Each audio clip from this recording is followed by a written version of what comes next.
मुंबईतील वाहतूक कोंडी कमी करून प्रवासाचा वेळ तब्बल 1 तासाने कमी करण्यासाठी MMRDA ने रिंग रोडच्या माध्यमातून मुंबईला जोडण्याची योजना हाती घेतली आहे। पुढील 5 वर्षात शहरातील वाहतूक समस्या कमी करणे आणि प्रवासाची वेळ कमी करणे हे या रिंग रोडचे मुख्य उद्दिष्ट आहे।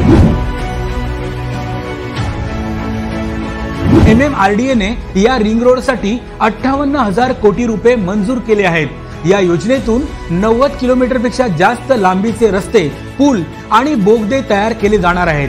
हे सर्व रस्ते मुंबई शहराला बाहेरील बाजूनी जोडतील आणि मुंबईतील उपनगरांना देखील मोठी कनेक्टिव्हिटी मिळेल। रिंग रोडमुळे उत्तरेकडे गुजरात आणि दक्षिणेकडे कोकण आणि पश्चिम महाराष्ट्रापर्यंतचा मुंबईकरांचा प्रवास सुलभ होणार आहे।